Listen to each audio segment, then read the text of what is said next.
Salut Roger.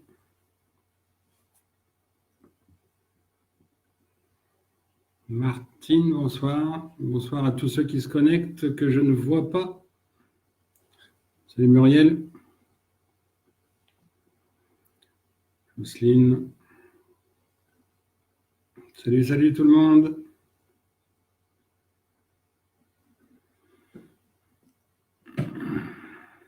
Bienvenue. Salut Jean.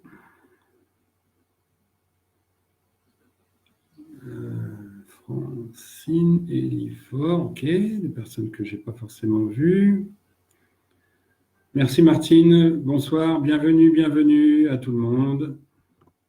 Connus et inconnus, fidèles et pas encore fidèles.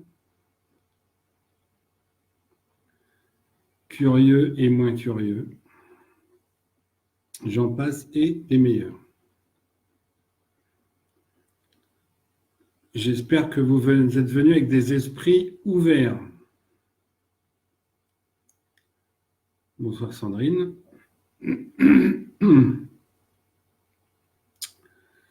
J'espère que vous êtes venus avec des esprits ouverts, puisque ça ne va pas forcément ravir tout le monde ce que j'ai à dire. Ça fait un peu provoque, mais c'est comme ça. Est-ce qu'on a... Oui, on va attendre encore un petit peu. Je tiens pas la bourre. Grosse journée oblige. Oui, bon, bah, au moins une qui a l'esprit ouvert, c'est bien. Une qui suit.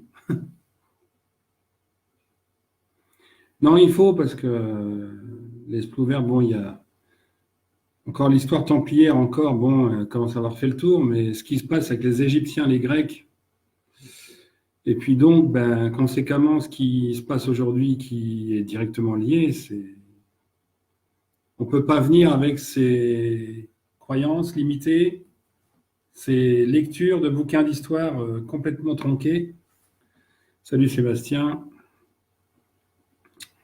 Marème, bonsoir. S'il y en a que j'oublie, ben voilà, hein, excusez-moi. Eric, salut. Ben, Eric, tiens, belle surprise. À moins que ce soit qu'éphémère. Nathalie, oui, bien sûr, bonsoir.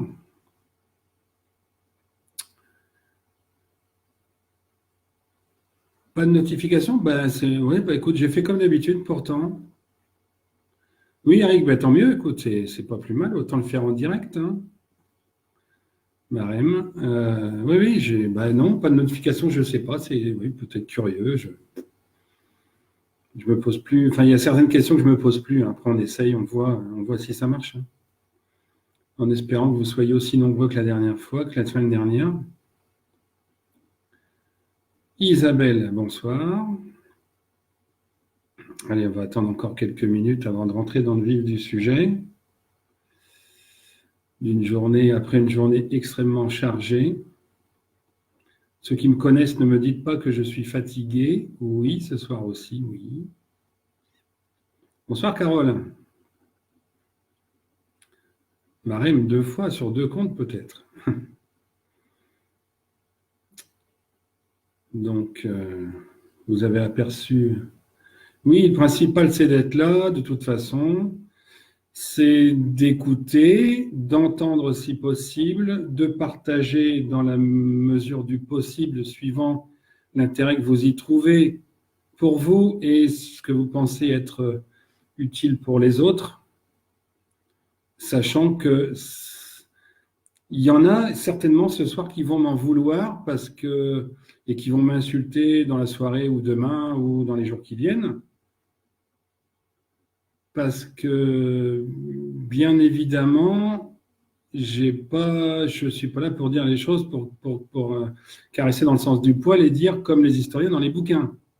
Notamment les Grecs, là, que je viens d'éplucher depuis une semaine, que nous venons, et je me fais donc le représentant de quelques-uns d'entre nous qui avons bossé dessus.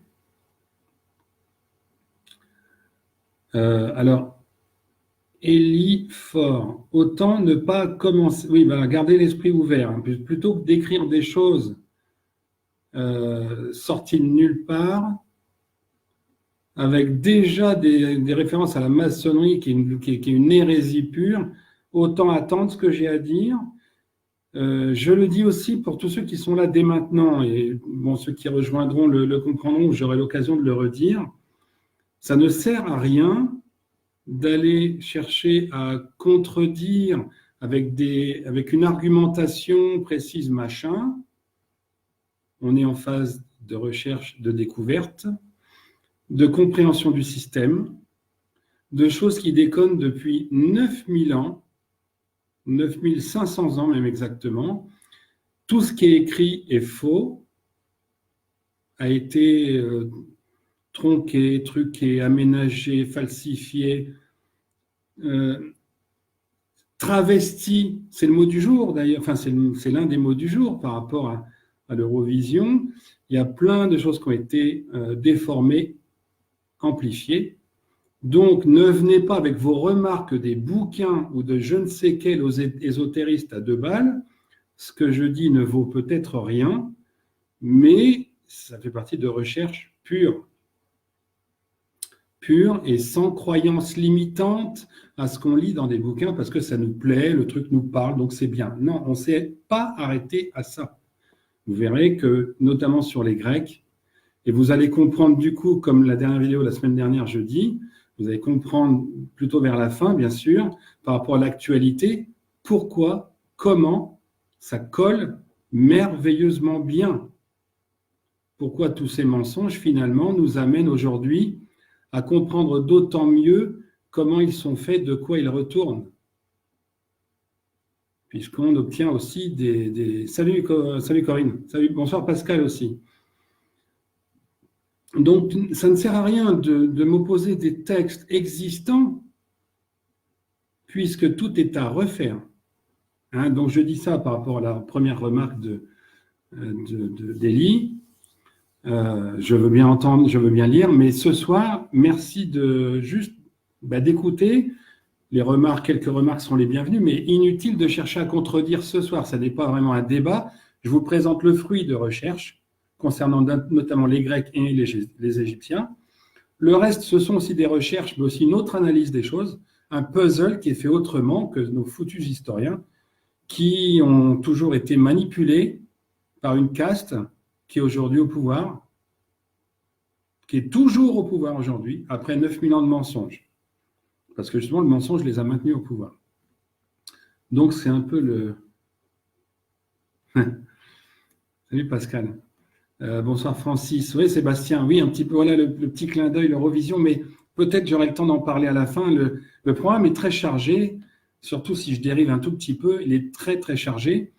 Alors, avant de commencer, dernier petit point avant de commencer un chapitre Croix templière contre maçonnerie. Un dernier petit point. Ceux qui éventuellement seraient dépassés, parce qu'il y a des choses dont j'ai parlé déjà dans d'autres vidéos. Je ne fais pas de pub exprès pour la chaîne, j'en ai rien à secouer, qu'on soit 70, 250, 3000, je m'en fous. Il y a la chaîne, il y a d'autres vidéos qui ont été faites sur la maçonnerie, sur le temple, sur Jésus, sur les Romains, enfin sur des journaux pas nets, donc sur tout un tas de petites infos, sur la médecine naturelle, sur l'eau. Enfin bref, il y a sur la chaîne, ceux qui ne sont pas encore allés, vous verrez un tas de documents qui peuvent et qui doivent vous intéresser et qui compléteront si jamais vous étiez largué ce soir. Parce qu'en prenant 3 chapitres avec Croix templière maçonnerie, croyances grecques, croyances égyptiennes et un peu d'actualité à la fin, je pourrais faire 4 heures, mais on ne retiendra rien. Il faut dans les grandes lignes, je vous présente les grandes lignes majeures, importantes. Après, il vous appartient ou d'aller voir ces vidéos qui complètent, salut Cécile, ou bien d'aller chercher ailleurs votre bonheur. Ce n'est pas, je ne fais pas de la retape, comme je l'ai toujours dit, ça m'est égal, qu'on soit 100, 500, 1500, oui, ça flatte l'ego quand il y a 1700, comme pour jeudi dernier, ça flatte un peu l'ego. On est content de faire des choses qui sont utiles. Enfin, quand je dis on, ça, je pense que c'est le cas de tout le monde. Salut, bonsoir Cécile. Ça fait plaisir parce que on ne bosse pas pour rien. On ne bosse pas dans le vide, on ne se demande pas demain ce qu'on va bouffer parce qu'on bosse là-dessus. Non, on bosse là-dessus et on adore ça, on le fait. Mais voilà, donc il y aura sûrement des trucs qu'il faudra aller chercher encore ailleurs parce que je ne peux pas tout détailler en 2 heures, 1h30, 2 heures. Je n'ai pas envie que ça dure trop parce que l'ordi ne le supporterait peut-être pas. Même si j'ai beaucoup nettoyé cet ordi maintenant qu'on est en hiver. Hiver, période de nettoyage des sols, avant de planter les graines après mars. Et vous verrez pourquoi j'insiste sur mars en fin d'historique, en fin de reportage ce soir, en fin de vidéo. Voilà, bon, les choses, le décor est planté. Regardons maintenant, si vous voulez, donc le chapitre 1 qui est la croix templière par opposition à la maçonnerie. J'ai voulu en parler puisque, bonsoir Anissa, j'ai voulu en parler puisque le jeudi dernier, à peine commencé, on m'a dit « c'est quoi le décor derrière la croix templière? C'est la maçonnerie, c'est l'église, c'est le truc, c'est le machin. » Alors, je le redis, il y a bonsoir Francis, il doit y avoir 2 vidéos concernant la maçonnerie et 1 ou 2 concernant le temple, l'ordre du temple, les templiers, et ce qu'ils étaient vraiment. Donc là, je vais être obligé de condenser pour pouvoir parler d'un peu tout ce qui est prévu. Une bonne fois pour toutes, non, la croix templière n'a rien à voir avec la maçonnerie. Ceux qui font cet amalgame sont allés chercher des informations chez des gens qui n'ont pas essayé ou l'un ou l'autre. Je ne vais pas dire que j'ai essayé l'ordre du temple, la création c'était en 1129. Concile de Troyes, c'est tout, ça sera la seule référence quelque part à l'histoire officielle, puisqu'il y a plein de choses qui ne sont pas dites, plein de choses qui ne sont pas comprises, parce qu'il y a plein d'hypothèses qui ne sont pas prises. Donc, ça sera ma seule référence à l'histoire. 1129. La maçonnerie, elle, est du début du 18e, de façon large. On dit 1717, je crois de mémoire 1717 en Angleterre. En France, officiellement, les constitutions d'Anderson, c'est 1776. Et pour ceux qui ont l'oreille qui vibre, bonsoir Anne, 1776, c'est aussi l'année, le 4 juillet, de la déclaration des États-Unis. Je ne sais même plus comment on dit ça. C'est la naissance des États-Unis, 1776, en même temps que la maçonnerie en France.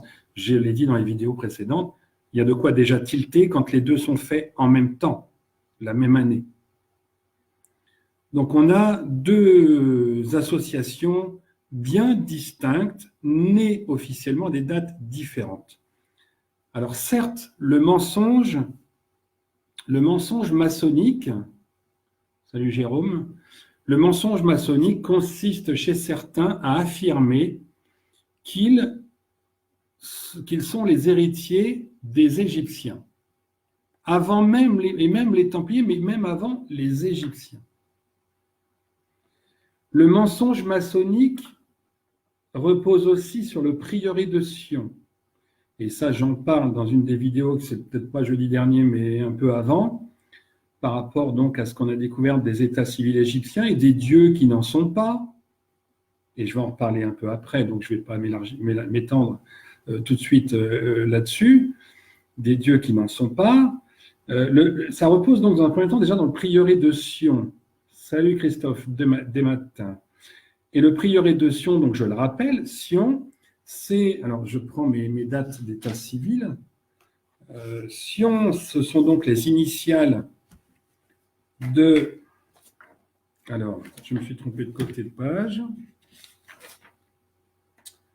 Voilà, Sion, ce sont donc les initiales des 4 enfants de Geb et Nout, c'est-à-dire Seth, Isis, Osiris et Nephthys, qui sont nés entre moins 4916 et moins 4908. Moins 4900. Le prieuré de Sion, ça vient de ça, de Sion, des 4 enfants de Geb et Nout, de gens qui travestissent la connaissance pour mieux s'accaparer le pouvoir. Et normalement, quand je dis cette phrase, ça devrait vous parler aujourd'hui, au sens contemporain du terme. Donc, Geb et Nout, dont on dit Dieu de la terre, Dieu du machin, Dieu du truc, non, moins 4900. En tout cas, la maçonnerie repose là-dessus. Mais la maçonnerie, l'autre mensonge quelque part, en s'établissant, bonsoir Iné, en s'établissant avec des degrés, donc avec 3 degrés d'apprenti, de compagnon, de maître, ça repose sur effectivement la dénomination liée au compagnonnage, qui n'avait rien à voir avec la maçonnerie, qui était tout simplement la notion du 3, qui est fondamentale vis-à-vis de la création, dont je parle dans une des autres vidéos, vis-à-vis de la création, mais aussi vis-à-vis de la création, parce que l'autre truc que je veux dire m'échappe. Au niveau des soins aussi, parce que j'avais quelqu'un pendant 3 heures aujourd'hui, au niveau des soins, c'est la même chose. Quelqu'un vient 1 fois, 2 fois, à la 3e fois, après, c'est plus la peine de venir. Le 3 est quelque chose de fondamental. C'est l'enfant résultante du 1, la femme, et du 2, l'homme.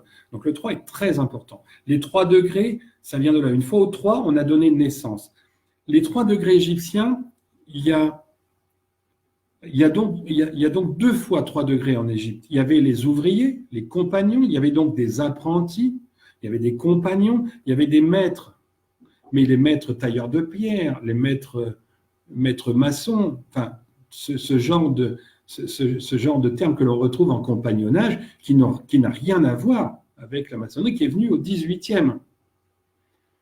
Le 2e niveau d'interprétation des degrés en Égypte, c'est lié à la descendance et au statut de prince, de roi et de pharaon, qui, contrairement à ce qu'on dit, était rythmé sur des phases de 25 ans, à savoir que le premier degré, c'était vizir, c'est l'homme qui a un enfant, donc à 25 ans, avant ses 25 ans, un enfant, quel qu'il soit, garçon, fille, si possible né pendant le premier trimestre, puisque la conception se fait avant la crue du Nil, au 2e trimestre, qui donne après donc le premier trimestre en matière de naissance, puisque la conception, comme pour la culture, l'agriculture se fait, on sème les graines entre avril, mai, juin. Comme là, après donc l'équinoxe de mars, après le nettoyage, la préparation du terrain pendant l'hiver, la saison d'après, c'est la semaille, la semence. Et c'est donc assimilé de la même façon aussi bien l'homme que les graines, la graine de l'homme. Donc ça, c'est vizir. Et vous avez ensuite, quand le vizir a un enfant, quand l'enfant du vizir a à nouveau un enfant lui aussi avant 25 ans, etc., il devient, donc au-dessus, le vizir devient roi. Et quand ça se répète encore une fois, le roi à 80 ans et pas à 75, à 80, devient pharaon. Et commence à créer une dynastie dès l'instant que ça se poursuit. Des dynasties comme Ramsès, il y en a eu 11, des Salomon, il y en a eu 11, qu'est-ce que je pourrais vous donner comme autre, des Mentuhotep, il y en a eu 7, des Kéti, il y en a eu 7, des Antef, il y en a eu 7, Amenémat, il y en a eu 4, des Ptolémées, il y en a eu donc 14, des Néferkaré, il y en a eu 7, etc., etc. Je pourrais vous en passer. Il y a des feuilles complètes que j'avais d'ailleurs publiées pour les Égyptiens. Il y a la même chose pour les Grecs. Attendez-vous donc, entre guillemets, au pire. Donc voilà, la maçonnerie, elle repose sur quoi comme degré? C'est-à-dire donc, enfin, les Égyptiens, donc au niveau vizir, roi, pharaon, c'est 25, 50, 80. On pourrait dire de 25 à peu près 3, 50 à peu près 5, 80, ben, ça fait 8. En maçonnerie, c'est 3e, 5e, 7e, 18e, 33e, 99e. Il n'y a vraiment, vraiment rien à voir, ni dans la façon de pratiquer, puisque je vous rappelle, et vous l'avez tous constaté, puisque vous êtes tous en train de le dénoncer en ce moment avec ce qui se passe, en confondant et en mélangeant toutefois plein de choses. J'entendais encore aujourd'hui dire Macron est franc-maçon. Non, je suis désolé, non. Macron était, puisqu'il n'est plus, était initié sataniste. Ça n'a rien à voir avec la maçonnerie. Parenthèse faite. Donc, on voit bien, effectivement, la maçonnerie aujourd'hui, elle est là pour, avec un certain contre-pouvoir. La maçonnerie, elle a été créée pour équilibrer, pour former en quelque sorte un contre-pouvoir à la République. Donc, la République était déjà dans les papiers début 18e. Il a fallu le temps d'arriver à la Révolution française. Avant, il y a eu l'exploration des États-Unis, le coton, le train, la cocaïne, l'or blanc. L'or blanc chez nous, c'est le sel. L'or blanc chez eux, c'est la cocaïne. Donc la maçonnerie, elle est le pendant de la République. Avant, il y avait l'Église avec la monarchie. On est passé donc à la Révolution et un peu avant de la monarchie et de l'Église, de ce pilier, de ce binôme-là, au binôme République-maçonnerie. Il faut bien être clair. Les Templiers, ce n'est pas la monarchie. Les Templiers, ce n'est pas l'Église. Loin de là. Et là encore, j'insiste, pour ceux qui ne l'ont pas vu, allez voir les vidéos sur les Templiers et vous verrez et vous entendrez, mais je vais vous le redire là pour le gros point, on va dire, l'Église, c'est quand même elle, avec le roi, qui a fait arrêter les Templiers. Les Templiers, c'était quoi? Alors on dit que les Templiers étaient là pour protéger les pèlerins et machin. Non. Enfin oui et non. Ce n'est pas pour protéger la route, parce qu'il faut rappeler, je rappelle ici, que les Templiers, il y a les Templiers civils et il y a les Templiers militaires, les croisés. Les Templiers militaires, les croisés, ils ont commencé à se révéler, je dirais que 1129, officiellement l'ordre du Temple, mais la signature des croisades, et je l'ai dit donc dans une vidéo, c'était le 4 mai 1088, entre Urbain II et Hugues de Payen Ier. Hugues de Payen II, c'est après. Même n'en déplaise aux fans d'autres personnes qui font des vidéos là-dessus ou que j'ai vu et qui n'ont pas écouté, et qui n'ont pas cherché à comprendre plus. Donc il y a plusieurs mensonges en un, mais à aucun moment le Templier c'est un maçon, et surtout le maçon n'est jamais. La maçonnerie est là aujourd'hui, donc comme je vous disais tout à l'heure, vous le savez, est plutôt là dans l'omerta pour étouffer des affaires, dans une espèce de trafic d'influence. C'est vrai, je l'ai vécu de l'intérieur, c'est pas vrai pour tous. Tous les maçons ne sont pas satanistes, tous les satanistes ne sont pas maçons. Macron, par exemple. D'accord ? Par contre, pour être sataniste, il faut être maçon au moins 33e. Au moins, ou alors extérieur. C'est une loge à part, qu'on se le dise une bonne fois pour toutes, mais j'ai aussi fait une vidéo sur la maçonnerie une fois pour toutes. Donc, il suffit d'aller voir quelques autres détails. Aujourd'hui, je voudrais parler en même temps de la croix, donc de la croix templière, d'où elle sort, d'où elle vient, pour bien montrer, pour accentuer la supercherie de certains maçons qui essaient de revendiquer leurs origines. Alors, maçon opératif, machin, truc, moi j'étais à l'intérieur, ça m'a toujours gavé ce genre de détails. C'était une façon de se donner des arguments et de se donner une base qui est de toute façon tronquée, fausse. La maçonnerie a été créée uniquement comme contre-pouvoir acquis de la République, tout comme l'Église était un pouvoir acquis pour la monarchie ou inversement. Donc, il y a besoin de cette espèce de contre-pouvoir, comme vous voyez aujourd'hui. Le contre-pouvoir du PS, enfin l'époque du PS ou du républicain, qui était le FN, et aujourd'hui qui est donc le contre-pouvoir de LREM. À chaque fois, il y a besoin de ce contre-pouvoir pour être sûr de passer. Instaurer une fausse démocratie avec quelqu'un qui est en apparence opposé, mais qui est en sous-sol, bien évidemment, cireur de pompe. Volontaire ou, enfin, conscient ou inconscient. à ce sujet. Je ne vais pas vous détailler le fait que Mitterrand, à l'époque, a créé le FN d'une façon. Hein. Bon, ça, c'est une autre histoire. C'est la politique d'aujourd'hui, enfin, contemporaine. Et il y a tellement de choses à voir aujourd'hui que ça ne sert à rien de remonter à 40 ans. Mais par contre, l'histoire là, elle est importante parce que justement, la croix templière, pour en venir à la croix templière, du coup, j'ai passé un schéma aujourd'hui avec une superposition d'un découpage que j'ai fait. Je ne vais pas vous le montrer comme ça ne donnera rien. Je vous invite à aller le voir ou à me demander demain de vous l'envoyer s'il faut.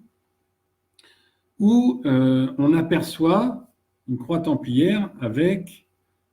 En fait, j'ai superposé 4 ankh, 4 clés égyptiennes. Il y a quelques semaines, j'ai aussi partagé un post qui expliquait concrètement, réellement, ce que c'était que l'ankh, la clé égyptienne, enfin la clé égyptienne, la clé qui permet, les clés, parce qu'il en faut 2, qui permet d'ouvrir l'arche d'alliance et qui était là, en fait, lorsque les peuples hyperboréens, hyper-austréens se sont rencontrés à Gizeh. L'ankh, c'est la clé qui permet d'ouvrir l'arche d'alliance.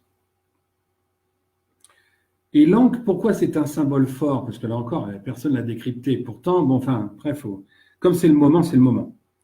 L'ankh, c'est la réunion, le côté croix, c'est en fait un schéma superposé.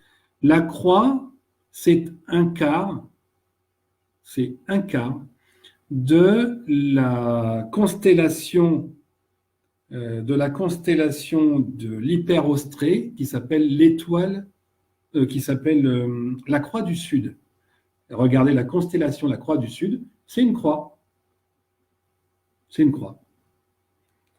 L'ankh, c'est la superposition donc d'un quart de cette croix avec un quart, l'arrondi là, du trèfle à 4 feuilles. Le trèfle à 4 feuilles, emblème hyper boréen, tout comme aujourd'hui le trèfle, emblème irlandais, si je ne dis pas de conneries. Hyperborée, bon, l'hyperborée c'est plus haut encore, puisque c'est la mer ou le détroit de Melville, donc au Groenland. L'hyper-Austrée, pour nous, pour ce cycle-là, c'est les Tonga. Les Tonga, qui est donc un des Atlantides, du coup. Et Melville, un des Atlantides. Parenthèse faite. Donc l'ankh, c'est la combinaison de symboles hyper-austréens et du symbole hyper-boréen, qui se retrouve donc à Gizeh au nombril. Et ça vous forme donc, si vous épurez le dessin, une croix templière, un trèfle à 4 feuilles, et donc l'ankh comme support. La croix templière, donc les Templiers savaient ça. Les Templiers savaient. Ça fait partie de la géométrie sacrée. Par ailleurs, j'ai mis un autre croquis, un autre dessin en rouge et en vert, mis en cours de ce week-end ou il y a quelques jours de ça. Ce schéma permet, en allumette, de réaliser des voûtes en découpant comme il faut. Ça veut dire qu'il y a un plan d'exécution des voûtes qui, lorsqu'il est développé, donc mis en 2D, permet de voir le trèfle et la croix templière. Et ça, si je n'avais pas fait de maquette, je ne l'aurais pas vu. Pourtant, on le voit sur le parvis qui est au pied de Jeanne d'Arc, dans la cathédrale de Reims. C'est avec ce schéma, parce qu'en passant devant ce schéma dans la cathédrale, j'ai une odeur d'encens qui m'est venue, qui me disait, en gros, regarde, il y a un truc à voir. Et ce parvis, de la cathédrale de Reims, au pied de Jeanne d'Arc, si vous le découpez astucieusement, vous avez le schéma que j'ai partagé dessiné rouge et vert, qui permet de comprendre qu'il y a le trèfle et la croix templière, et qu'avec ça, une fois mis en 3D, on obtient, en dehors des piliers, on obtient tout ce qui est courbure de voûte. Alors, allez pas me dire que la maçonnerie, elle tient sa vie de la courbure des voûtes, elle n'en a rien à secouer. Elle a 2 piliers, J et B, Boaz et Jachin. Elle a ses 2 piliers d'entrée, les 2 colonnes, la voûte céleste, super. Mais alors, pour aller chercher le trèfle et la croix templière, demandez-leur voir. Je pourrais leur faire une planche en tenue blanche, ou même à l'époque, si j'avais eu les trucs à l'époque, mais il n'y en a pas, mais évidemment pas un qui. Mais non, ça n'a strictement rien à voir. Effectivement, Jérôme l'a dit, c'est une imposture. C'est une imposture effectivement qui repose donc sur un assemblage. Oui, je suis assez d'accord sur les termes, assemblage historique et intellectuel. La maçonnerie, c'est ce que Coluche a résumé de cette phrase extraordinaire que personne, je crois, pouvait savoir de quoi il parlait. Et pourtant, quand on est allé en maçonnerie, je peux vous dire que ça résonne tout de suite, puisqu'il n'y a aucun secret maçonnique, aucun, si ce n'est cette imposture, aucun. Et si Coluche l'a dit comme ça, je te dis rien, tu lui répètes, mais tu lui dis surtout pas que c'est moi qui te l'ai dit. Mais Coluche, avec cette phrase, parlait de maçonnerie, de ma connerie. Oui, réjouissez-vous ceux qui ne sont pas d'accord, mais il parlait de ça. Il n'y a pas de secret. Le secret maçonnique, c'est d'avoir su, à cause de Talleyrand, c'est d'avoir su à un moment donné confondre le mot initié au secret christique, et le transformer en initié au secret maçonnique. Ça repose sur le mot initié. Je le dis d'ailleurs, ça doit être dans le premier bouquin, je crois, de mémoire, que la maçonnerie, ça repose sur le mot initié. Point barre. Donc ça repose sur rien. Bonsoir Nanette. Ça repose sur rien, vous voyez. Donc la croix templière, c'est un assemblage, c'est une superposition de plusieurs symboles, hyper-austrés, hyperborés, l'égyptien, sachant que l'égyptien, c'est l'assemblage, c'est l'alliance nouvelle, c'est le Christ avec Marie-Madeleine, c'est-à-dire les Celtes du Nord avec les Celtes du Sud, c'est-à-dire la Gaule, la Grèce, encore une fois, les Romains avec les Nabatéens, les Araméens, les Égyptiens, contre, sous forme de parabole, dirigée vers Jérusalem qu'il fallait convertir. La croix templière, c'est un assemblage des peuples, finalement, c'est un assemblage des peuples celtes, gaulois, celtes, gaéliques est encore bien avant, tout ce qui a fondé le mégalithique, qui a descendu justement au fur et à mesure, et de ce qui est très actuel aussi. Il faut rétablir ces vérités-là. Mais quand on se rend compte que tout colle, bonsoir Kenza, tout colle et que tout marche magnifiquement, quand j'aurai 2 secondes après les Grecs, je ferai une carte avec le parcours des gaéliques au travers de la France et de l'Europe pour arriver à Gizeh, tout en bâtissant, en quelque sorte, en dressant leur menhir, qui étaient les témoignages du passage d'une personne. Un menhir égale une personne. Un menhir égale une personne. Dresser un menhir, c'est montrer qu'on est passé là. C'est le témoignage qu'on est venu. Sauf quand ils sont isolés et énormes, ce sont des boussoles quelque part, parce qu'ils n'en avaient pas, je vous rappelle. Vous montiez sur un dolmen qui est un signe pi, vous montez sur le dolmen, vous apercevez le menhir, vous y allez, vous le gravez pour dire que vous êtes passé, vous allez au menhir suivant. Et quand c'est perdu, vous montez sur un dolmen, vous voyez le menhir d'après, et vous suivez la route de ceux qui sont passés avant vous. Le petit pousset, les cailloux, c'était des gros cailloux, si on peut dire. Hein, mais les gaéliques, c'était des petits poussets, des grands poussets. Ils dressaient pour que les suivants puissent les suivre et prendre la bonne direction. C'est ni plus ni moins qu'un jeu de piste, qu'une boussole géante, j'ai envie de dire. De la même façon que de très grands menhirs comme à Locmariaquer, c'était une aiguille, comment ça s'appelle, une aiguille de cadran solaire, de cadran même annuel, qui donnait solstice en fonction de l'alignement avec le cairn, avec le tumulus. ou le cairn. Ils ne sont pas tous d'accord sur la dénomination, c'est d'ailleurs pénible. Mais bon, donc voyez, donc, pour revenir donc à la croix templière, non, je suis désolé, ça n'a rien à voir avec la maçonnerie. La maçonnerie, c'est rempli d'escrocs, surtout dans les cadres. C'est pour ça qu'ils n'interviennent pas dans les affaires d'aujourd'hui, d'ailleurs, hein, vous aurez noté. Par contre, en bas, il y a des gens géniaux. En haut, il y a des gens géniaux, mais il n'y en a pas, j'ai envie de dire, pas autant qu'en bas, parce qu'ils se la pètent. Mais il y a des gens super bien. Moi, j'en connais encore, ils sont super bien. Mais j'en connais qui n'y sont pas, qui sont super bien aussi. Ça n'apporte rien de plus que ça.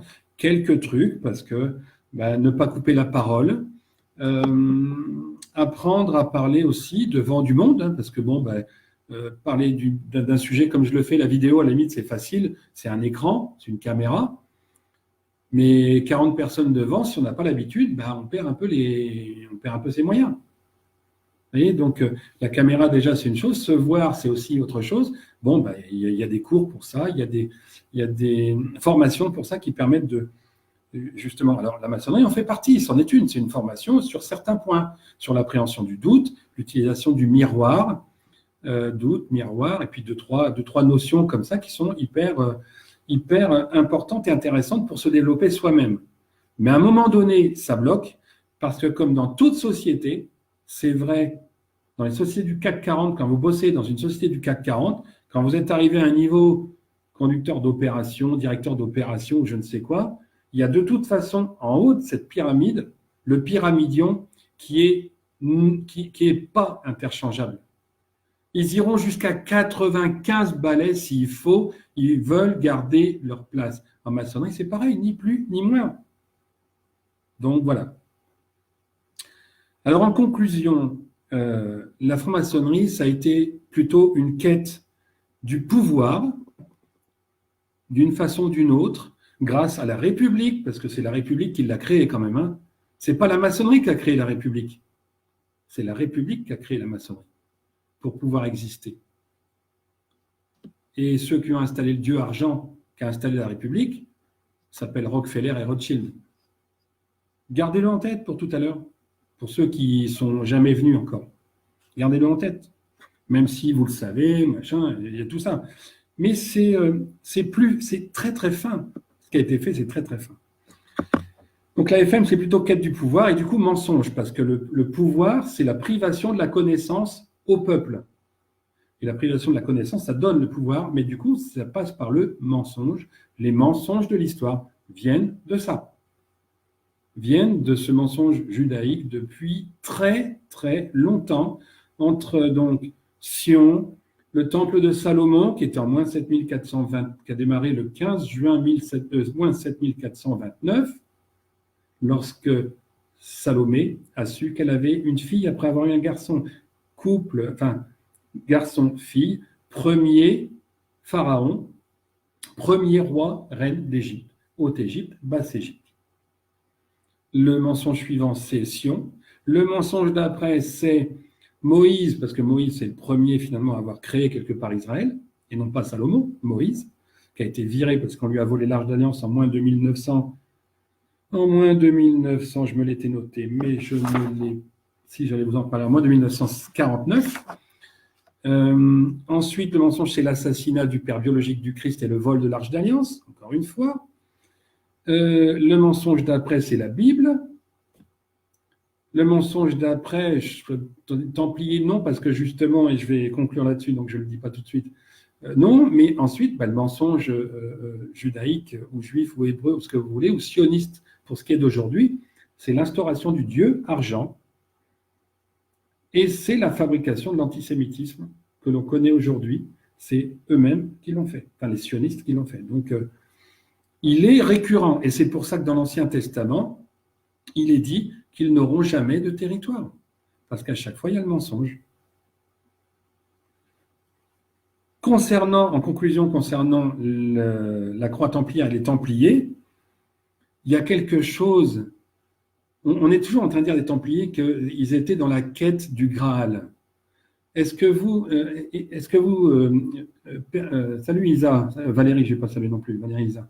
Est-ce que vous percutez sur un truc aujourd'hui, on parle plus de Graal, mais souvent dans les enquêtes, dans les recherches, les disparitions, tout ce qu'on veut, on parle d'aller à la quête de quoi?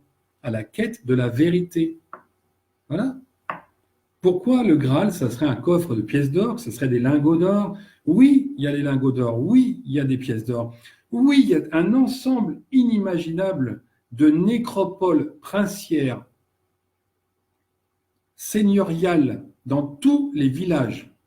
Dans tous les villages, il y a au moins un promontoire où il y a un oppidum.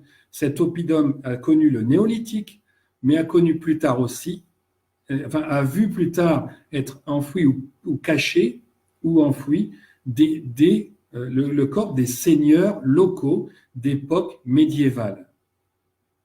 Tout se superpose, absolument tout, de la même manière que sous les cathédrales, vous avez en général 4 niveaux de temples, romain, mérovingien, médiéval, éventuellement 16-17e, et la cathédrale qui était faite à ce moment-là. Vous avez 3-4 niveaux, crypte, chapelle, et ensuite la cathédrale. Et de la même façon, quand vous allez sur un site mégalithique, pour ceux qui ont des baguettes et tout ça, demandez. Vous avez sous le cairn que vous voyez, ou le tumulus que vous voyez, il y a souvent 3-4 niveaux. Et si vous demandez un jour, là encore plus pour les géobiologues, sur les sites mégalithiques notamment, demandez à tout hasard. Moi, je l'ai fait. Donc, je vous laisse trouver le truc, la surprise. Demandez à tout hasard sur ces sites s'il n'y a pas des corps enfouis à 200 mètres. Et là, vous allez comprendre ce que je dis depuis 5 mois. Vous allez comprendre, pour ceux qui n'ont pas vu les vidéos sur tous les sujets que j'ai évoqués au début et que j'évoque à nouveau aujourd'hui, vous allez comprendre que c'est répétitif. Tous les 2160 ans, il y a une répétition. Tous les 2160 ans, il y a une migration. Tous les 2160 ans, il y a besoin à nouveau de recréer des souterrains et tout ça parce qu'il faut éviter les intempéries et compagnie. Et ça sera encore le cas. Donc, tout ça pour dire, le Graal, ça c'est égal, stricto sensu, à la vérité. Le secret des Templiers, le Graal, c'est la vérité. Le Graal en tant que tel, en tant que coupelle, il y en a 3. Les coffres, les lingots d'or, il y en a dans toutes les fermes fortifiées de France, la ferme principale du milieu du village et les fermes sur les hauteurs. Dans toutes, il y a des lingots d'or qui étaient là pour payer les gens. Il y a des coffres de pièces d'or qui viennent des Romains et des pièces d'argent qui viennent du médiéval, un assortiment, parce que tout a été entreposé pour payer les gens pendant leur boulot. Logique. Le seul truc qu'ils ne transportaient pas, c'est l'eau. Ils suivaient les cours d'eau. Donc, une bonne fois pour toutes, maçonnerie n'est pas égale à Templier, pas du tout. Et je suis bien plus fier d'arborer donc une croix templière et ne me dites plus jamais, sauf pour déconner, salut Julien, sauf pour déconner, ne me dites plus jamais qu'une croix templière, c'est la croix de la maçonnerie. En maçonnerie, il n'y a pas de croix comme ça. C'est une étoile à 5 branches pour les compagnons avec le G au milieu. Pour l'apprenti, c'est 3. Là, vous avez une croix à 4. La maçonnerie, c'est 3, 5, 7.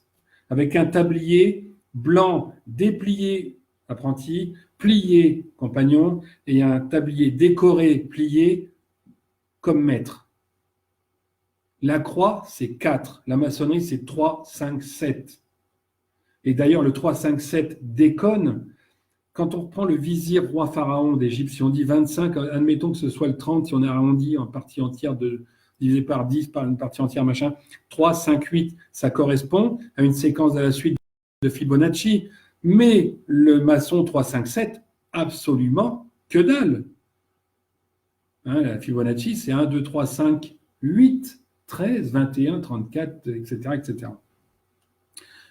Donc, il y a vraiment une notion ésotérique qui est plus importante chez les Templiers, malgré ce que les maçons prétendent, ce que certains prétendent. D'autres non, puisque de toute façon, il y en a qui n'ont aucune notion de ça. Ils s'en foutent, ils ne sont pas là pour ça. On est là pour tailler sa pierre, pour se connaître, machin, truc, apprendre des choses sur soi, sauf à partir d'un moment donné où tout dérive, où beaucoup dérive. Et voilà, mais tout le monde ne dérive pas non plus. Il y a des gens admirables. Il y a des gens admirables, mais il y a des gens dans la vie admirables. Moi, chaque personne qui vient ici en soins, elle est admirable en soi. Elle a besoin de quelque chose, elle en demande, il y a des trucs, elle est en ouverture, c'est magnifique.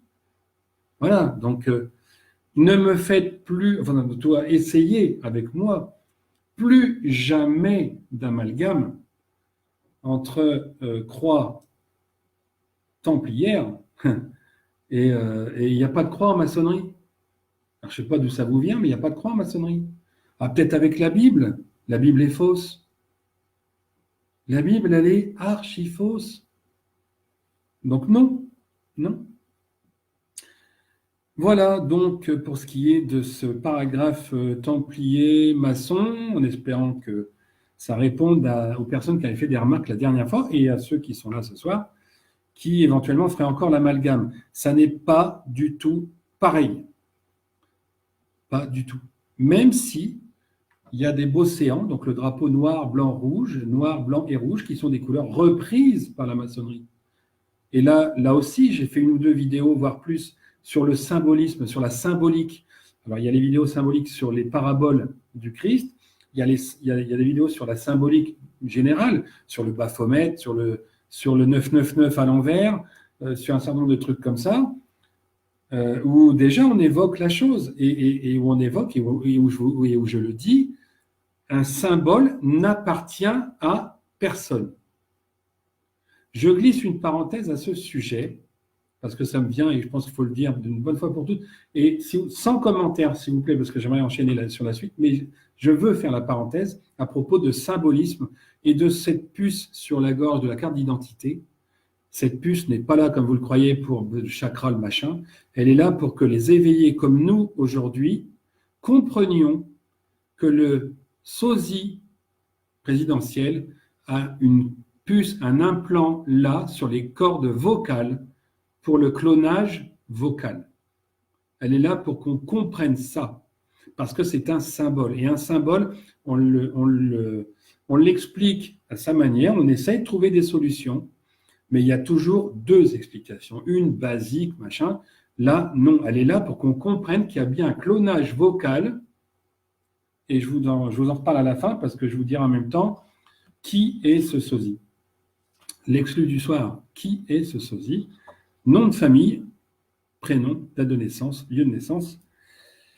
Je vous le dirai sûrement, on va voir. Bon, allez, je passe au chapitre 2, et le chapitre 2, c'est par rapport à la croyance, aux croyances égyptiennes. Alors, j'en ai déjà parlé, pour ceux qui me suivent, il y aura sûrement un tout petit peu de redondance, mais pour ceux qui ne suivent pas, il faut des choses, il faut un peu de pain, il faut un peu de pain à manger.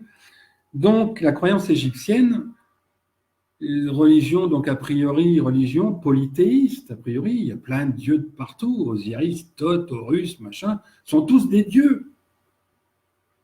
Alors, juste avant de développer, je vous rappelle ce que je viens de dire par rapport à l'hyperborée et à l'hyperostrée.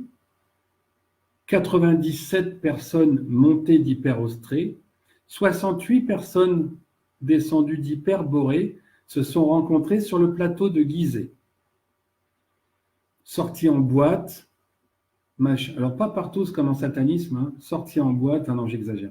Donc rencontre, machin, installation, rencontre, arche d'alliance, demi-arche d'alliance chacun, cohésion du truc, on est fait pour se rencontrer, etc., etc. D'où vient donc le premier enfant, qui deviendra le premier roi d'Égypte, Salomon Ier, né en moins 7431, né le 17 août, moins 7431. Juste après lui, Hathor, donc sa sœur, née le 1er janvier, moins 7428. Et donc, avant que naisse Hathor, Salomé, sachant qu'elle est enceinte d'une fille, fait construire le temple de Dendera, le temple de Hathor, qui est en fait le temple de Hathor et de Salomon, en l'honneur du garçon de la fille, qui permettent de dire que l'Égypte connaît désormais son premier couple royal. Le frère et la sœur constituent donc le couple royal. En disant ça, donc ça veut dire que le temple de Dendera, c'est donc le premier temple de Salomon, moins 7429, 15 juin. Ça a duré, pardon, je ne vais pas sortir complètement hors champ, ça a duré 41 ans, puisqu'ils ont fini en moins 7388, ça a duré 41 ans de construction. Entre deux, ils ont commencé le Sphinx pour abriter justement quoi? L'Arche d'Alliance. Et le Sphinx à l'image de Salomon Ier, qui sera donc le premier roi d'Égypte en moins 7425, à la mort de son père, de prénom Simon, façon gaélique, et de prénom Amon, A-M-O-N, tout Ankh Amon. Amon, c'est parce que c'est le patriarche, c'est le père du premier roi, la première reine d'Égypte. Vous voyez? C'est fou, non? Amon, ça vient de là. Mais ces 3000 ans d'histoire, là, avant Priori de Sion, ces 3000 ans d'histoire, ils ont été écrasés, disparus. Le temple de Salomon, c'est à nous. C'est à nous, Israël, c'est à nous, Jérusalem. Salomon, c'est notre Salomon. Le temple de Salomon. Non. Et d'ailleurs, Salomon donnera 10 autres Salomon, enfin 10 petits Salomon au fur et à mesure, jusqu'au Salomon 11e, etc., etc. Donc après, vous avez toutes. Vous avez Horus qui arrive en moins 7385. Ce sont tous des personnages. Alors, ce que je voulais dire, que j'ai déjà dit, primo, vous comprendrez que Salomon et Hathor sont frères et sœurs, purs. Quelle bande de dégénérés on est aujourd'hui, en termes d'historiens ou autres, à penser qu'ils copulaient entre frères et sœurs. Quelle est cette hérésie? Est-ce que nous, on peut concevoir ça? Non. Pourquoi est-ce qu'on leur prête cette intention? Ils avaient, je l'ai déjà dit, bien sûr, mais je le répète un tout petit peu aujourd'hui, ils avaient, je le répète à dessein, parce que on va parler des Grecs après, et vous allez voir que le truc, il est sensationnel. Donc, frères et sœurs, non. Ils avaient un concubin ou une concubine. Le mariage, ce n'était pas un vrai mariage, c'est une association pour garder la couronne famille. Pour avoir une descendance qui ensuite gouverne la Haute-Égypte pour les hommes ou la Basse-Égypte pour les femmes. Jusqu'à Roudamon, qui à un moment donné a réunifié l'ensemble. Mais vous comprendrez, parce qu'en plus, dans ce fichier que j'ai partagé il y a quelques semaines ou mois, il y a tous les états civils, et vous voyez dedans, ils ont tous vécu en moyenne jusqu'à 90 ans. Donc il y a un gros problème d'interprétation sur les dessins. Alors maintenant, je vous pose la question, et surtout pour ceux pour vous qui n'avez pas encore vu mes vidéos, et ce que j'explique déjà, enfin ce que j'ai déjà expliqué par rapport à l'Égypte, vous avez les deux parents, père et mère, qui ont deux enfants, qui ont des enfants, etc. Qu'est-ce que vous représentez sur les murs pour garder la trace de votre passé? Enfin, je viens de donner la réponse quelque part. Vous dessinez, vous gravez sur les murs quoi? Vous gravez la rencontre de vos parents, votre rencontre avec votre bien-aimé et votre bien-aimé E. Mais il a fallu qu'on invente des dieux machin, parce qu'il y avait un dessin de faucon, parce qu'il y avait un truc, sachant par ailleurs, là j'ai pas pris le temps d'en reparler, parce qu'il y a pas mal de trucs, sachant par ailleurs que faucon, le crocodile, l'ibis, la tortue, ce sont des signes astrologiques de l'époque. Donc, quand on voulait distinguer des gens, on faisait quoi? On représentait son signe astrologique. Ils ont compliqué les choses pour justement qu'on ne comprenne pas. Et au final, vous avez des gens quand ils ont construit le temple, qui a duré 41 ans, quand ils ont construit le temple, la moindre des choses, c'est quand même de mettre leur signature, c'est de mettre leur vie, comment ils se sont rencontrés. Moi je ne le fais pas, mais il y a beaucoup de gens dans votre portefeuille, vous avez quoi? Des photos des parents, des enfants, de la famille. Bon, ça se fait peut-être beaucoup moins maintenant, mais le millénaire dernier, il y a 19 ans, et un peu plus, il y avait encore les gens qui avaient la photo de leurs parents, grands-parents, arrière-grands-parents, ou qui ont l'album de famille à la maison. Parce que nous, on a la photo, on a le papier, on a les stylos, on a l'encre, on a le pétrole, et on a des idées. On a surtout les idées pour détruire celles des autres. Mais eux, ils avaient quoi comme album de famille? Ils se trimbalaient avec des pierres. Ce sont des êtres humains qui ont les mêmes réflexes que nous. Donc, sur les temples, bonsoir Sylvie, sur les temples, sur les parois des temples, ils gravaient leurs rencontres. Ça, enfin, je sais pas, il y a quelqu'un qui m'a dit il n'y a pas longtemps, il n'y a pas besoin d'être initié ou d'être éveillé pour savoir ça ou pour se douter de ça. Ben ouais, mais sauf que jusqu'à maintenant, on a toujours fait croire que c'était un dieu, machin, puis le dieu de la terre, puis truc, puis ils se marient, puis ils copulent ensemble. C'est pour ça qu'ils ont fini par disparaître en 4000 ans. Sauf que 7431 ans de civilisation égyptienne, qui fait d'elle la civilisation majeure de tous les temps, loin devant Israël, malgré ce qu'ils veulent nous faire croire. Et quand on va parler des Grecs, ben Israël n'est pas non plus deuxième. Vous voyez?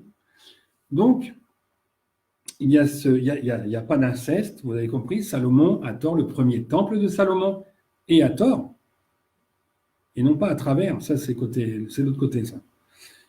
C'est autour de moins 7430, donc 7431, 7429, et donc ces fameux schémas, ces fameux dessins sont là pour raconter l'histoire de la famille. Et quand vous voyez l'Ankh, la croix égyptienne, c'est le symbole que la personne qui le porte a eu accès à l'arche d'alliance, donc au secret. Quelqu'un qui est donc nécessairement initié, mais initié au sens égyptien, de descendance noble, suffisamment noble pour avoir le droit de savoir ce qu'on peut faire, ce qu'il faut faire, comment il faut le faire, pour transmettre à ses enfants. L'Ankh représenté avec un personnage égyptien, c'est symbole que cette personne y a eu accès. Il y a une deuxième version. Quand vous avez 4 personnes dessinées de la même sorte, qui seraient plutôt des domestiques, hommes, femmes, peu importe, il faut savoir que l'Ankh, à un moment donné, elle a servi de tétine. Vous la voyez derrière là? Elle a servi de tétine. De son côté trèfle à 4 feuilles, elle a servi de tétine. Donc il y a aussi des mamans, il y a aussi des femmes qui avaient l'encre représentée sur les parois des murs, sur les parois des temples, parce qu'elles étaient tout simplement nourrices. Les nourrices avaient aussi l'encre à portée de main, non pas comme symbole de l'arche d'alliance, parce que là, cette fois-ci, l'encre était plus spécifique et le personnage était déjà amélioré, mais pour les personnages dessinés simplement, basiquement, c'était des nourrices. Ils s'occupaient des enfants royaux, ou plutôt du vizir, parce que le roi avait déjà 50 ans et déjà était plutôt grand-parent. J'espère que vous arrivez pour l'instant à me suivre. Donc ça, je l'ai déjà dit, Gizeh, ça a donc été le nombril majeur de Hyperostrée, Hyperborée, des peuples qui se rencontrent, qui découvrent aussi sur place des mines disposées suivant la figure d'Orion, la constellation d'Orion, le chasseur, dont on va parler un tout petit peu après, vite fait, de ces fameuses mines sur lesquelles sont construites les pyramides, par mon architecte préféré, Mahat, M2AT, Mahat, qui est celle qui est la maîtresse d'œuvre de ce chantier, avec son mari qui a trouvé les moyens en homme, son fils qui a posé symboliquement la première pierre, c'est Mahat. Mahat n'est pas une déesse, elle est représentée d'ailleurs avec la canne, avec la crosse d'un maître d'œuvre, et l'Ankh également. Et il faut regarder, c'est pour ça que je vous demandais de venir avec l'esprit ouvert, parce qu'après, au pire, je passerai pour un cinglé, je m'en fous, j'ai l'habitude. Mais il faut regarder ces dessins d'une façon bien différente, avec ces hypothèses-là, et vous verrez qu'il y a plein de dessins qui s'expliquent, parce qu'aujourd'hui, finalement, on a des réponses à rien. Et puis surtout, aujourd'hui, dans l'histoire, On n'a rien de précis avant 5773 ans, date décidée par les Juifs comme début des choses, connues. Écoutez-le, ce rabbin juif qui s'appelle Rich, Tich, Shit, je ne sais plus comment il s'appelle, j'ai encore aperçu avant-hier, qui dit que ça commence il y a 5773 ans, donc environ 3000, moins 3700. Et en moins 3700, c'est même pas Isis, c'est même pas, enfin, je vais même pas chercher ça. Enfin, moins 3700, pour tout vous dire, si j'arrive à retrouver rapidement. Moins 3700, c'est l'époque de personnes qui ne sont pas connues, en fait. Si, c'est l'époque de Ramsès, voilà. C'est l'époque de Ramsès, des débuts de Ramsès, 3700. Donc, en gros, on fait coller le début un petit peu des choses connues en Israël, mais au moment où, en Égypte, où réellement c'est du Ramsès. Moins 3700 et des Berouettes, Ramsès, il y en a eu 11 des Ramsès. Donc, il y a aussi à chaque fois eu un homme qui a eu un garçon, qui a eu un garçon, qui a eu un garçon, qui a eu un garçon, à chaque fois. Ils sont nommés quel que soit l'enfant, mais la dynastie, elle se fait si ce sont des garçons, de la même façon que la loi salique avec les Celtes, les Gaulois, pardon. Donc voilà, l'arche sous le Sphinx, ça je l'ai dit. Alors, ce qu'il y a eu aussi en Égypte, c'est le vol de l'arche par Hercule, et on n'aura pas le temps de tout développer parce que ça fait quand même beaucoup de choses. Le vol de l'arche, ça j'en avais parlé, qui était sous le Sphinx à une époque, mais à l'époque en moins 3000 environ, cette arche, elle a été disposée dans les pyramides une fois construites, ces fameuses 3 pyramides que se sont accaparées Képhren, Khéops, et leur demi-frère KQA accent grave, et KQA accent grave n'est ni plus ni moins que le nom égyptien du fameux Moïse, de son nom donc juif, Moïse. Notez qu'à chaque fois, les personnages importants, qu'on fait 2 contrées, ils ont souvent 2 prénoms. C'est fait exprès pour nous perdre. Moïse, c'était donc accaparé parce que c'était l'aîné, c'est l'aîné des 2 autres. Les 2 autres, Khéops et Képhren, sont frères. Moïse est le demi-frère, mais qui a quelques années de plus, 3, 4, 5 ans. Et lui, il s'accapare dans celle de Gizeh. L'Arche d'Alliance est à l'intérieur. Mais en moins 2950, les Grecs, j'en parle un peu après, viennent avec le cheval de Troie, passer par le phare d'Alexandrie, puisque Troie, en fait, c'est le nom ancien d'Alexandrie, et non pas de quelconque village ou ville en Grèce, sur une île grecque de quoi que ce soit.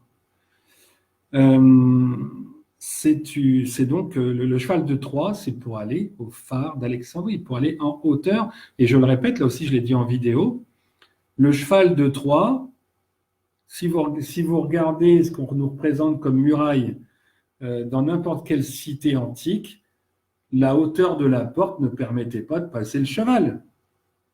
Donc on vous dit, il est passé à l'entrée, machin, ni vu ni connu. Ça veut dire quoi? Ils ont démoli l'entrée pour qu'il passe?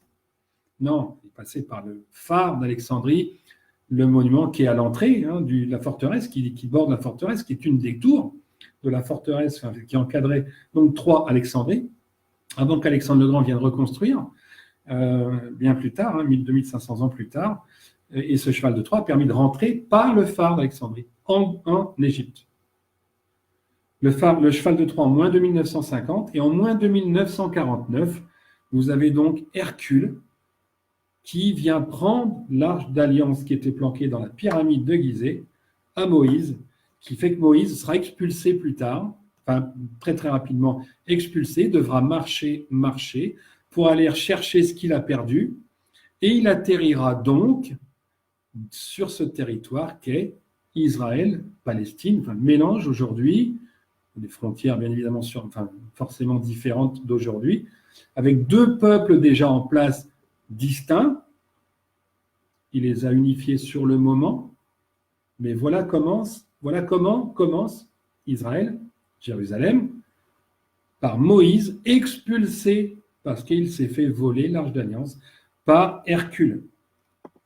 Et quand on a trouvé les dates, les états civils avec mes collaboratrices en matière de vérification, quand on a eu les dates d'état civil, notamment d'Hercule, mais aussi d'Hermès et de Minos, Minotaure, Hermès, vous savez comme moi, réputé pour la médecine et compagnie, Hermès, Hercule, Minos sont de la même époque stricto sensu. Bonsoir Aline. Vous voyez, donc, il y a des choses qui se sont recoupées, mais graves. Et pourtant, on pourrait avoir des dates n'importe comment. Ben non. Donc voilà, Moïse arrive donc en Israël parce que, et donc Israël naît au maximum, Israël naît en moins de 1949.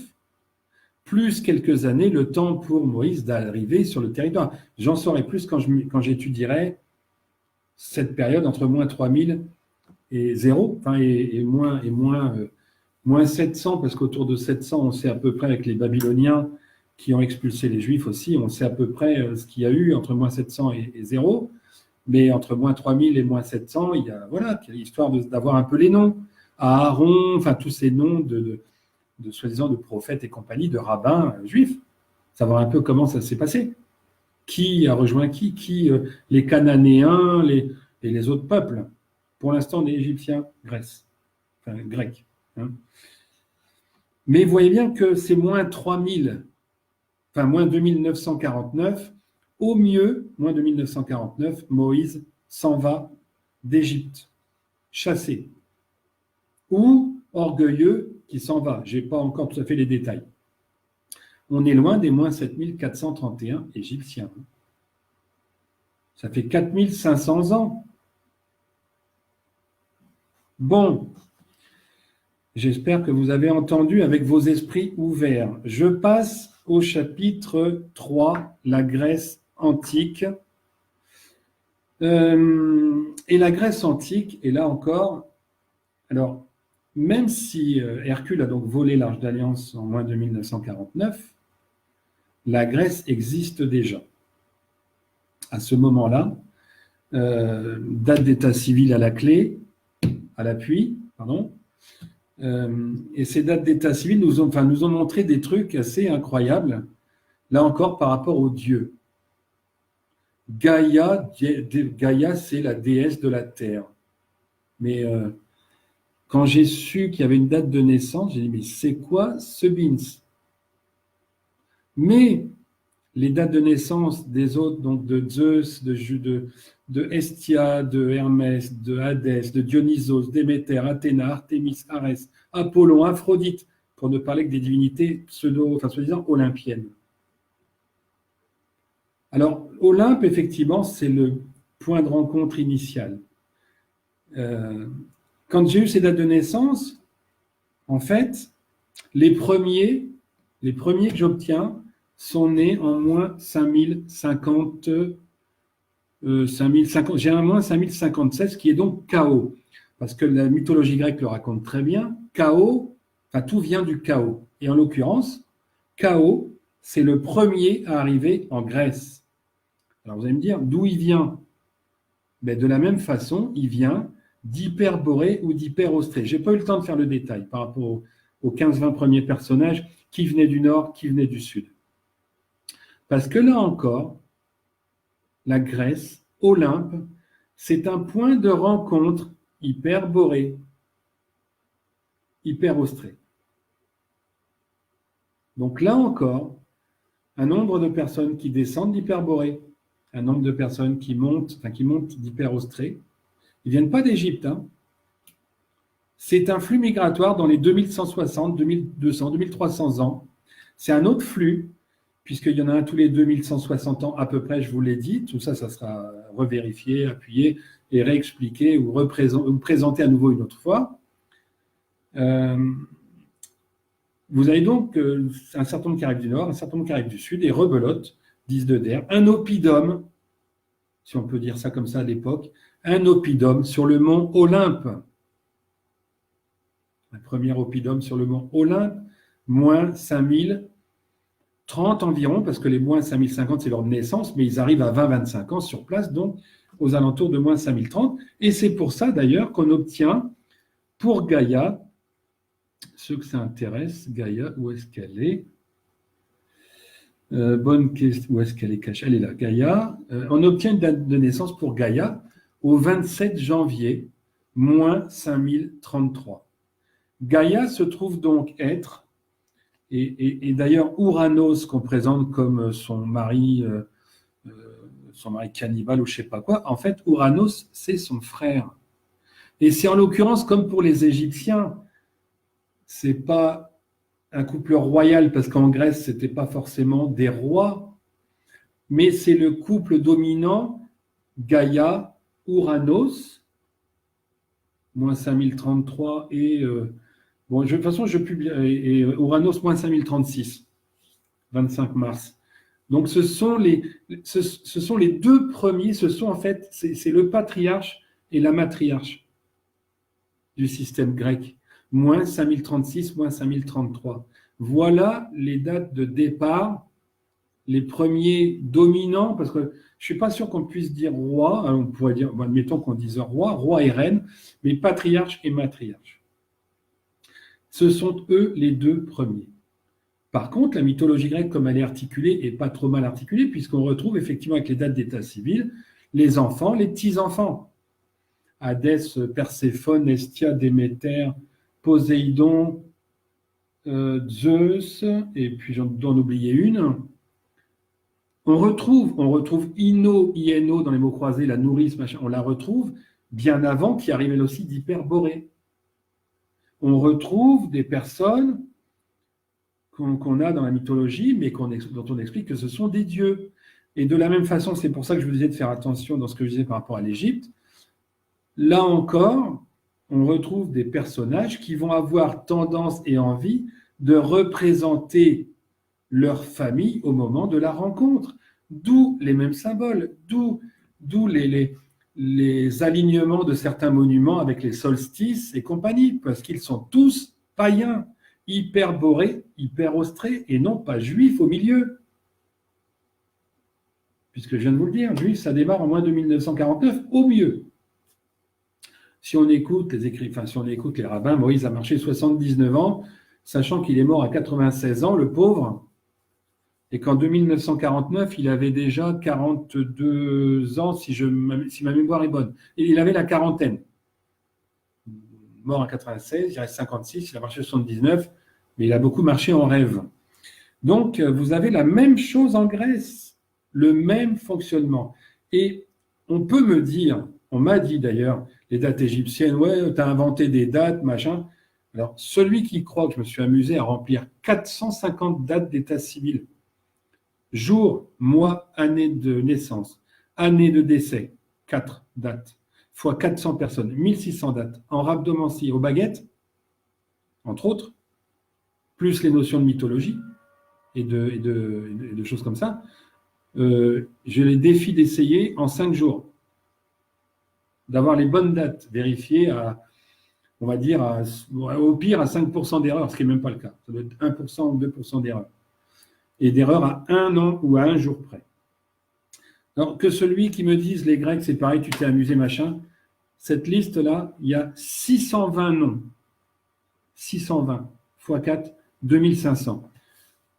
Bon, franchement, indépendamment du boulot, je l'ai fait parce que j'adore, hein, c'est bien évidemment, parce que j'ai envie de la vérité. Je suis dans la quête du Graal.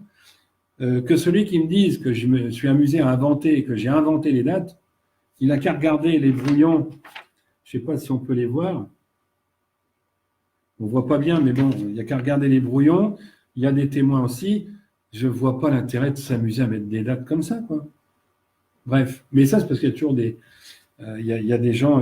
c'est même pas de l'incrédulité, il y a des gens qui ne veulent pas chercher, ils ne trouveront jamais. Mais quand on trouve, du coup, ils sont jaloux. On a le droit de ne pas être d'accord, on a le droit de penser que c'est n'importe quoi, oui. Mais d'ici à dire que je les ai inventés, soyons sérieux 2 minutes. 12 jours à passer là-dedans, fatigue, machin, des baguettes, machin. Non. Surtout que ça confirme des choses, comme quoi, justement, les Égyptiens et Grecs sont bien des païens, fonctionnent bien avec du solstice, des équinoxes. Le dieu les divinités, par exemple chez les Grecs, la divinité, donc il y a Hélios qui reste Hélios par rapport au soleil, hein. Il y a la divinité lune, c'est Styx, S-T-Y-X. Styx est effectivement une divinité. Et la divinité terre pour les Grecs, c'est Nyx, N-Y-X. Gaïa, c'est la matriarche. Salomon Ier en Égypte, c'est quelque part le premier roi. Ouranos, c'est le premier roi grec. Hathor, c'est la première reine égyptienne. Gaïa, c'est la première reine grecque. Voilà. Voilà ce qu'il en est. La mythologie, par contre, au niveau des filiations, est à peu près cohérente et correcte. À peu près. Avec enfants, petits-enfants. Mais pas des dieux. En fait, les gens sont comme vous et moi, ils apprécient quelqu'un, ils font un tableau, ils font une photo, ils le gardent sur Internet, ils partagent ils vont le voir. Ce sont juste des êtres humains. Salut Eric. Ce sont juste des êtres humains qui respectent leurs anciens. On est beaucoup moins là-dedans aujourd'hui. Mais eux étaient beaucoup plus, puisqu'ils étaient proches des origines. Quand vous avez,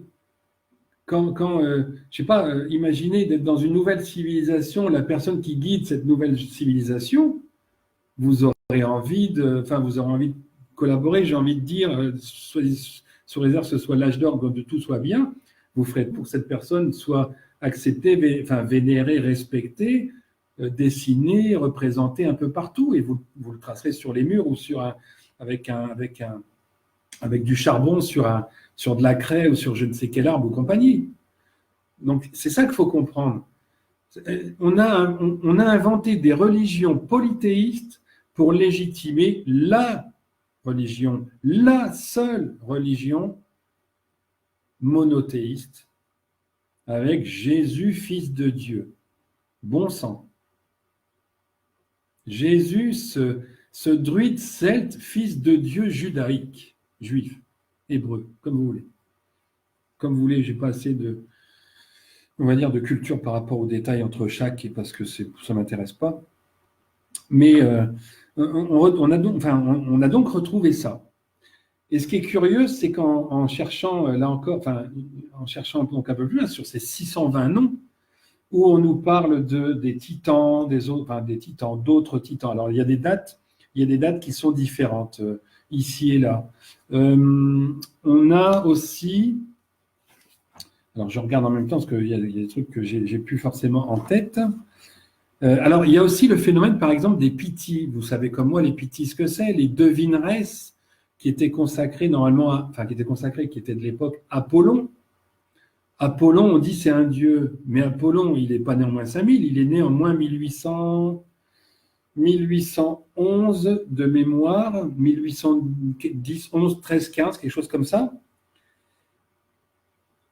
Les premières prophéties, la première Pythie a opéré en moins 1781. Il fallait qu'elle ait 25 ans. Elle est donc née en moins 1806. Et en fait, là où on retrouve les Pythis dans cette fameuse liste, c'est dans ce qu'ils appellent, je crois, de mémoire toujours, les divinités allégoriques, si je me rappelle bien. Mais bon, ça c'est pareil, je le mettrai en ligne, de toute façon, donc vous inquiétez pas. Il y a un certain nombre de Pythis, j'en ai retracé plein. Je suis en train de le remettre dans l'ordre, tout ça, pour comprendre combien il y en a eu, à quel âge elles sont intervenues. Et donc, il y en a dans cette liste-là à peu près 60, 70, 80, parce qu'il y avait une Pythie par mois le mercredi, et il y avait 12 Pythis différents dans l'année. Elle pouvait exercer pendant 6 ans, mais une fois par an et seulement une fois par an. Sauf les fois où il n'y en avait pas d'autres. Les Pythis, celles qui faisaient les oracles dans le temple d'Apollon. Et en fait, d'oracles, ça n'était pas des... Je suis désolé, ça aussi, ça ne va pas. Ce ne sont pas... c'était des oracles si on veut, mais en fait, elles venaient là pour être initiées, pour être bénies et initiées, pour pouvoir pratiquer dans leur région, dans leur circonscription. Je n'ai pas le mot encore là-dessus. Elle venait pour être plutôt reçu, béni, en validant un ou deux oracles. Donc, c'était à la fois oracle pour les gens qui étaient en demande, mais ça servait aussi de bénédiction pour qu'elles puissent pratiquer officiellement au nom d'Apollon, au nom des dieux, mais par l'intermédiaire d'Apollon, ailleurs, à titre privé, comme si c'était une école initiatique. Vous voyez? Là où ça va. Donc, les dieux, non, faut raisonner comme on ferait, j'ai envie de dire, comme on ferait aujourd'hui, mais pas avec cette envie de pouvoir ou de cacher la connaissance, cette envie de la donner.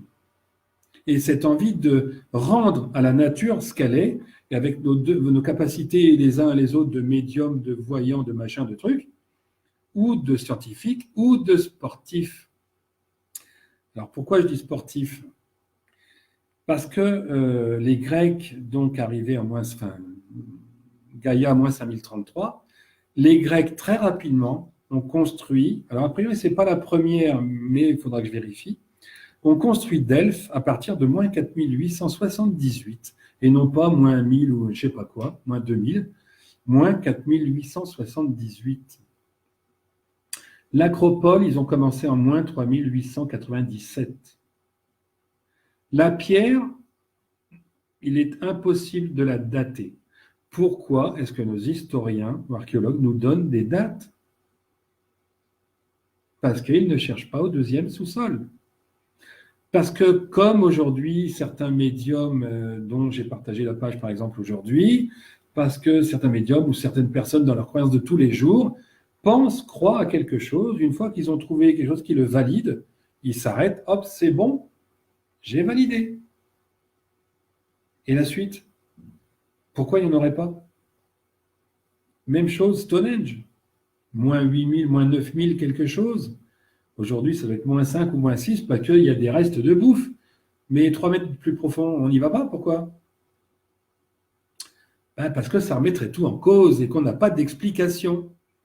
Alors, humblement, mais prétentieusement à la fois, allez voir mes autres vidéos sur la création de la constitution de la Terre et vous allez voir que tout s'explique. Allez voir les dépôts de sédiments annuels et vous allez voir que tout s'explique. Et je ne sais pas pourquoi, ils ne font pas ça. Alors, Delphes, l'Acropole, mais le truc encore plus qui m'a tilté parce que justement, vous allez voir dans Wikipédia le listing des dieux, il y a ce qu'on appelle les divinités marines. Donc, voilà, divinités allégoriques. Il y a les divinités marines, elles sont où? Elles sont où? Divinité des cieux, c'est encore après. Il faut que je les retrouve, parce que sinon je ne serai pas assez précis. Non, ça sont... Non, ça va. Ils sont tout à la fin. Pardon, j'arrive. Divinité marine, les voilà. Voilà, les voilà. Alors, les divinités marines. En cherchant les divinités marines, je me suis rendu compte qu'il y avait plusieurs groupes de personnes qui étaient de la même génération. Vous avez, donc par exemple, les gorgones. Bon, ça paraît logique comme ça, les gorgones. Vous avez, par exemple, les sirènes. Bon, ça paraît logique, les sirènes, mais les sirènes, c'est quoi? Franchement, les sirènes, vous imaginez une femme qui a une queue de poisson, quoi. Alors, c'est vrai que là, c'est mon côté cartésien, pragmatique. Une femme avec une queue de poisson. Le pire, c'est que il y en a combien? Il y en a 15, 3, 5, 10, 15, 16, 17, 15, 16, 17, une grosse quinzaine. Une grosse quinzaine qui est née autour de moins de 1760. Les 15 sirènes sont nées autour de moins de 1760. Alors, outre le fait de la fantasmagorie avec la queue de poisson, il faut réfléchir au truc. Et du coup, puisque ces divinités marines, effectivement, c'est dans l'eau, elles sont à l'aise dans l'eau, réflexion, machin truc. Et je vois en dessous ce qu'on appelle les Telchines, qui sont 18, qui sont nées, elles, 2760 aussi. C'est-à-dire que vous avez deux catégories de femmes, machin, divinités marines. Je me pose des questions. Et j'en viens à me poser la question aussi sur les Jeux Olympiques. Les Jeux Olympiques, soi-disant, qui ont démarré en moins 800, autour de moins 800. Sachant que les Grecs n'étaient pas là en moins 2000, mais en moins 5000.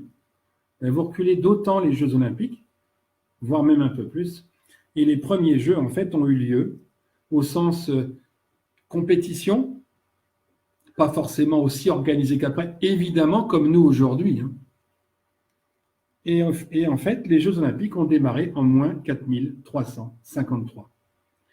Du coup, les divinités marines, elles sont en fait des championnes sportives olympiques. Et ces deux catégories, avec les 15-18 personnes, la sirène et Telchine, sont tout simplement des équipes. Ce que j'ai appelé, en cherchant de la passe à 10, qu'on pourrait appeler water polo si on met un but, enfin, tout un tas de trucs comme ça, qui sont en fait des équipes féminines de sport collectif.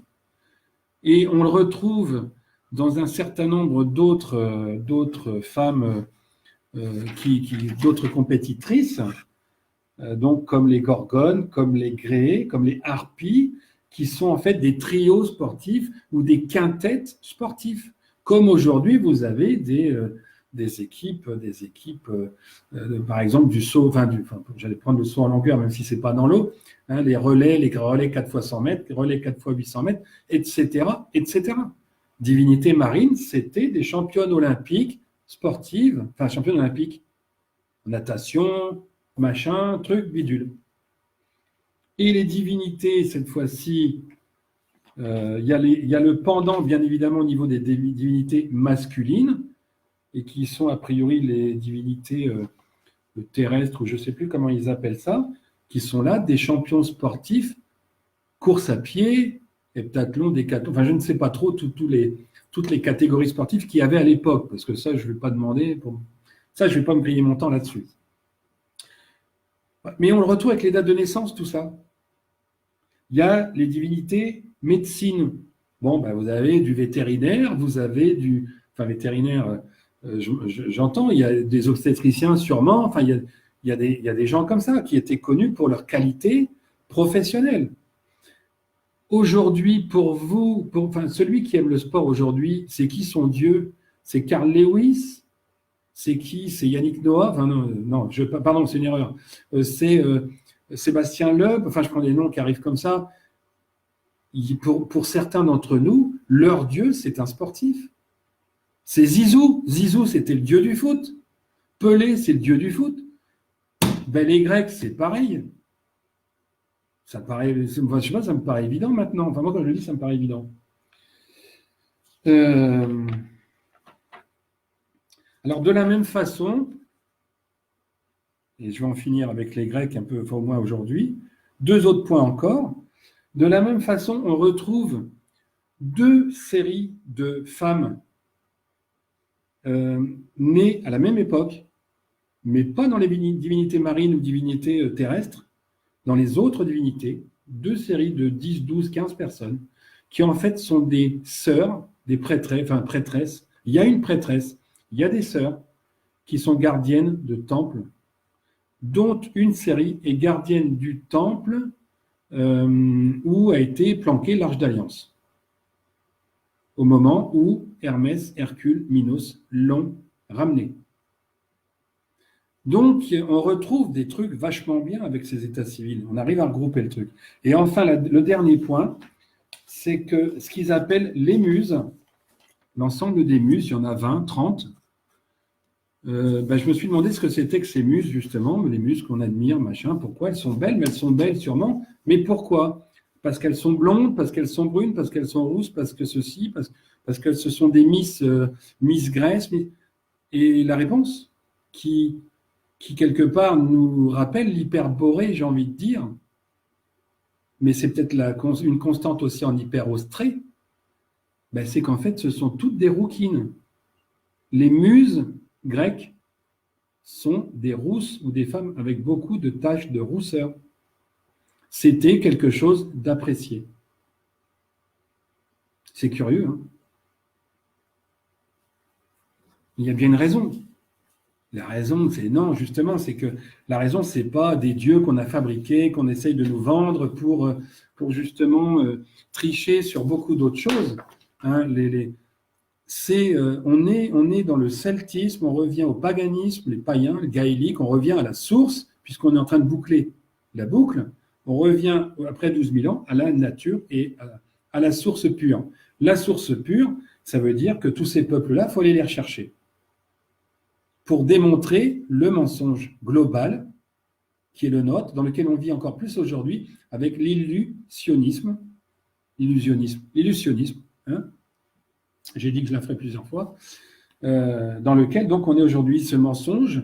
Alors, vous n'êtes pas obligé d'y adhérer. Je publierai de toute façon ces listings dès que je les aurai triés dans l'ordre des dates et non pas comme je les ai lus, de façon à ce que éventuellement vous puissiez consulter, vous poser des questions, revérifier, relire les choses, lire les écritures des temples. Bref, il y a plein de boulot encore derrière, mais moi, je n'ai pas fini.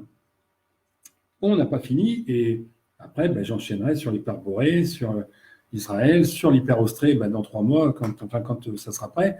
Puis quand il y aura eu du tri de faits, puisque si je vous dis tout ça, c'est bien évidemment c'est pas juste pour dire l'histoire, c'est pas ça, c'était comme ça.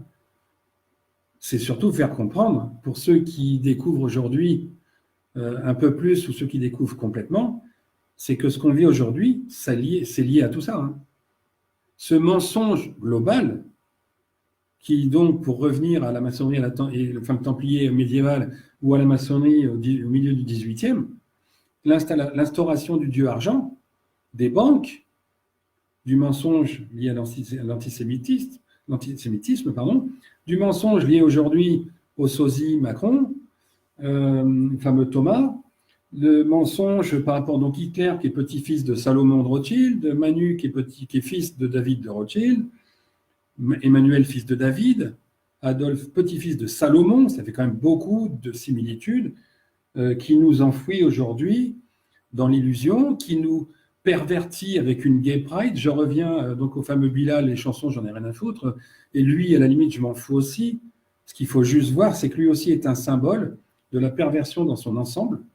Et une année où l'Eurovision a lieu en Israël, au mois de mai. Sachant que, pour ceux qui ont suivi l'épisode Franck Casal du 17 janvier, la lune de sang, qui était aussi une fête juive sur le calendrier hébreu, il y a aussi une petite fête, le petit Purim, si je me rappelle bien, qui a lieu le 19-20 février, et le grand Purim, qui a lieu le 20 mars en matière d'équinoxe. Vous savez, l'équinoxe, je vous dis que c'est le nettoyage.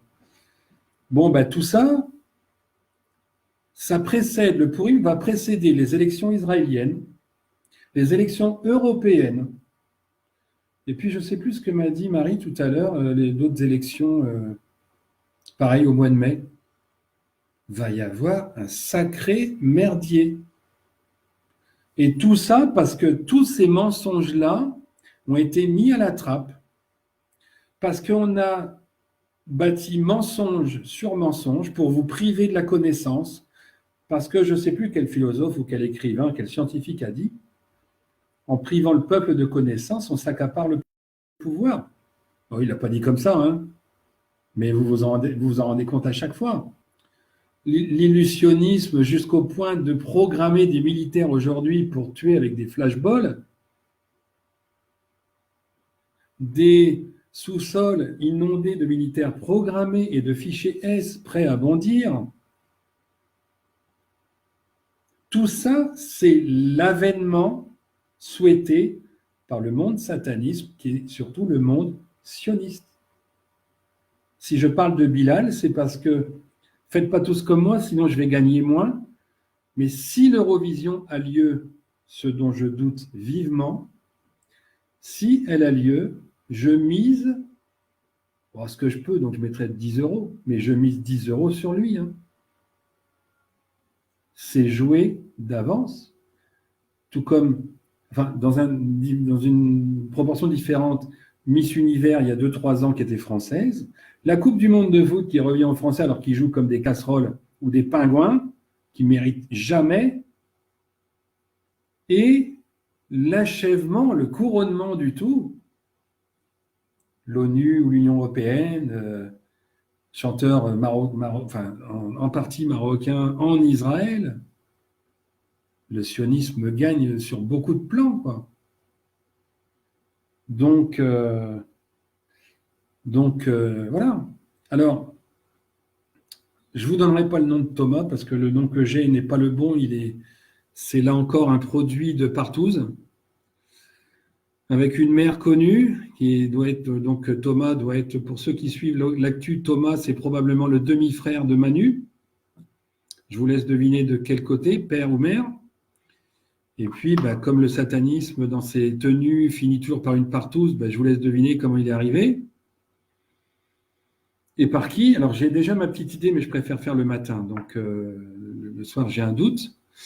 Mais par quelqu'un qui est dans le côté pharmaceutique, labo, qui est bien placé, enfin, dont la femme est bien placée, et bien placée comme ministre aujourd'hui en Macronie, dans le gouvernement. Bon, vous aurez fait le tour, hein, mais bon, il faut que je vérifie demain quand même, donc je préfère être sûr. Mais il y a moyen de démasquer tout ce monde-là. Ce que je voulais faire avec cette vidéo, c'est que vous compreniez, même si je passe pour un cinglé par rapport à ces dates, par rapport à ces dieux, je remets tout en cause, parce qu'en fait, ça ne colle pas. Mais qu'en le cherchant comme ça, tout colle. Moyennant que pour ceux qui n'ont pas les liens intermédiaires, vous alliez visionner d'autres vidéos qui font les liens. Genre, là, les sujets que j'ai abordés, à peu près 4 sujets. Ces sujets, chacun, alors sauf la Grèce, c'est d'aujourd'hui, mais chacun, je peux faire 2 heures avec. Donc là, je vous ai fait 1h35, 1h40, 1h30, on va dire 1h30, avec 4 sujets un peu condensés, pour que vous compreniez pourquoi aussi on en est là aujourd'hui.